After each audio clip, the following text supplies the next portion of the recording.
processing. Impulses from these specific hair cells come in through receptors, and they go in through the ears, both ears, and they help us to localize sound in that way.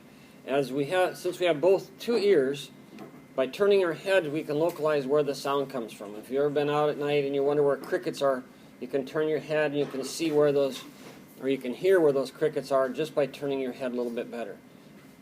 If your different parts of your brain will pick up different sounds in a little bit different manner than if you are trying to focus in one direction. If you turn your head just a little bit, you'll hear like voices are better in your right ear than in your left ear, and different things like this because of the way that the brain is set up. So we're looking at the sound and how that all affects the rest of the hearing. So if you have some problems with your hearing, there's usually two reasons for it: conduction deafness and also what they call sensorineural deafness. Now, conduction deafness is the conduction is blocked, or the movement of the sound is blocked by something in the ear. Maybe it's earwax, eardrum that's perforated, it's been broken, the sound isn't vibrating properly in it, or maybe even the little bones are fused together so that we don't get this vibration at all. Little kids are notorious for sticking things in their ears like toys or peas or whatever, and that blocks the ear canal, and then they can't hear. If you take the peas out, or the corn or whatever is in there, and they can start hearing again. Sometimes they get infected because they do those types of things.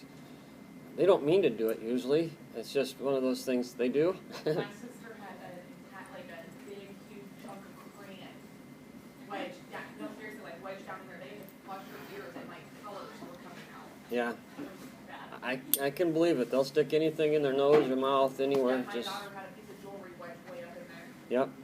Yeah, it's amazing. That's panic mode. Yeah, they figure it'll all come out, if they get to it, if they can get to it. Sometimes they have to do surgery to get to it, to open that up. Yeah, was out there pretty good, and I panicked because I had just had a newborn, and I'm like, oh my god. And I was like, plugging the other side, I'm like, now blow! And she flowed. Well, that was a cheap way of getting it out. That was easy. It was pure pain. And the sensorineural is actually where the nerve is damaged. The nerve is no longer intact, and it has problems, or we're not having hearing due to the cochlear hairs not working properly. So you see this a lot in older people. The nerves are just kind of faltering, and they have to wear hearing aids to amplify the sounds to get this vibration actually moving. It's like everything's becoming hard in there, and it doesn't vibrate well, and it's not picking up the sounds. So as we go through life, our hearing diminishes and it gets worse. A couple of diseases that we have is tinnitus, ringing or clicking in the ears. This is a very serious situation for people that get it bad. They can't hear because of the buzzing or the clicking. It's usually from a damage, like if you're a rock star or you work in a factory or you're running a chainsaw without ear protection. It's going to ruin this problem. Even aspirin can do this. You get ringing in the ears from taking too much aspirin. They just came out with something lately that they said that if aspirin would go back through the FDA approval, it wouldn't make it. It has too many side effects for what it does.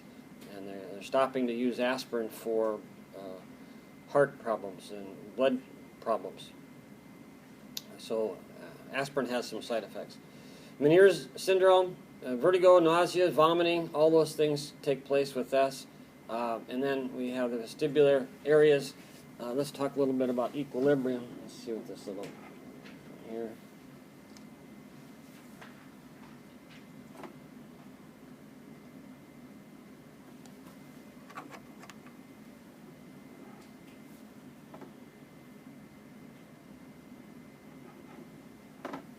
Something's not right. Let's see here. The utricle and the endolymphatic duct, the action of the cerebellum. The organs of balance, which influence the action of the cerebellum, are located in the inner ear adjacent to the organs of hearing. The position of the three semicircular canals and the saccule, the utricle, and the endolymphatic duct are shown in relation to other structures in the inner ear. A cross-section of the semicircular canals, which consists of 3 tubes, are positioned at right angles to each other in different planes. They are filled with a fluid known as endolymph. In the base of each semicircular canal are hair-like receptors.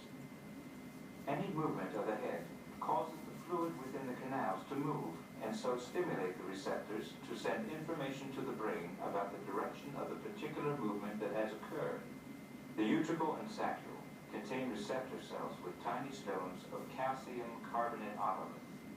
The otoliths are relatively mobile, and movement of the head causes them to move.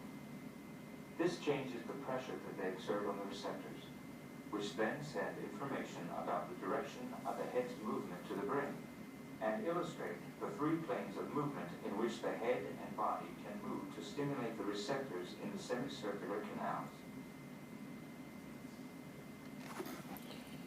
Okay, so what they're talking about is that as we move through the different planes in our life, these little circular canals pick up this motion, and as the fluid moves through these, it stimulates these nerve endings to tell us where we're at.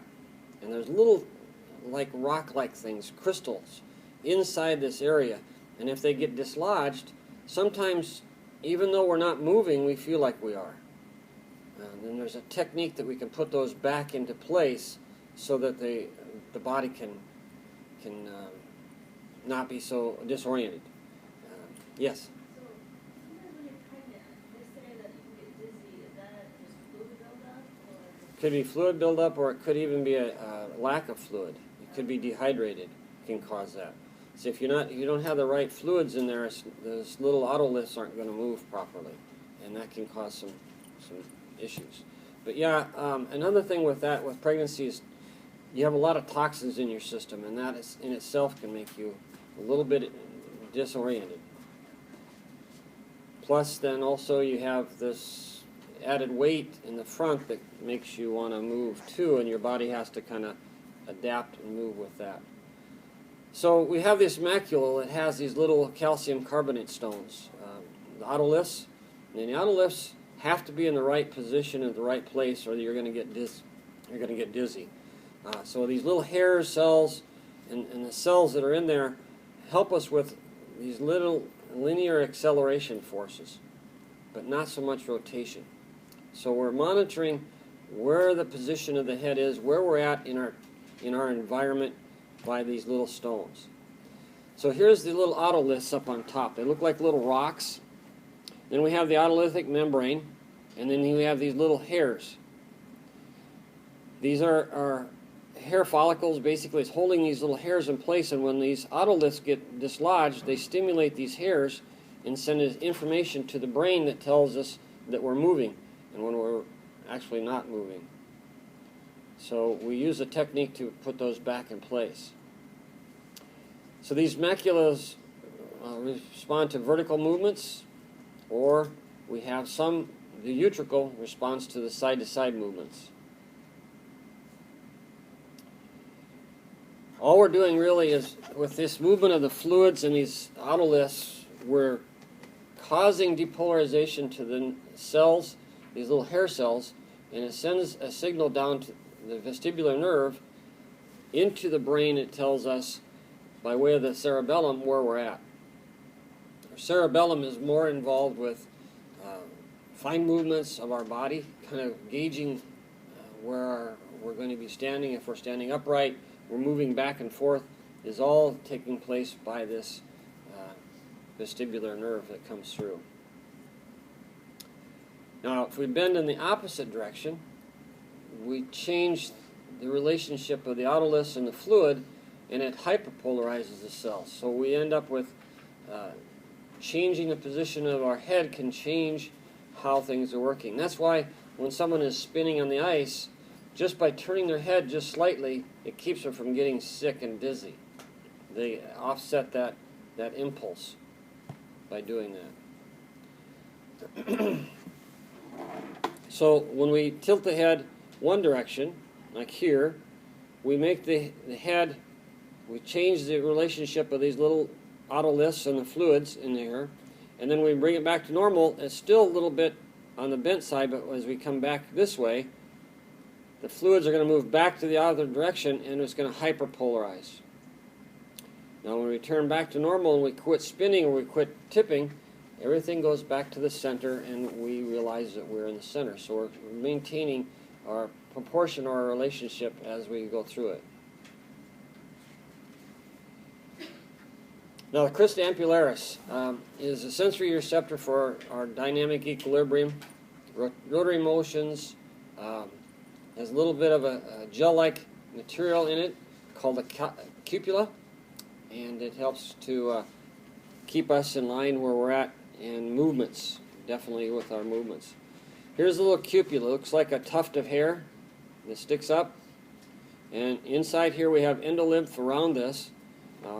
If you look at this, it kind of looks like a tongue, or I always look at this like a turtle's, the mouth of a turtle actually. It's got a small little tongue, but this is the capula and fluid all the way around it.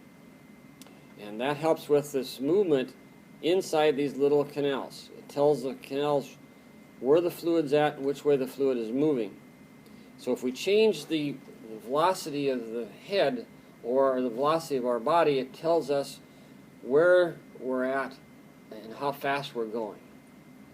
If you have like someone that is in a jet and they go from 0 to Mach 5 or Mach 4, whatever, really fast, it affects these to the point where if they go too fast, they can pass out.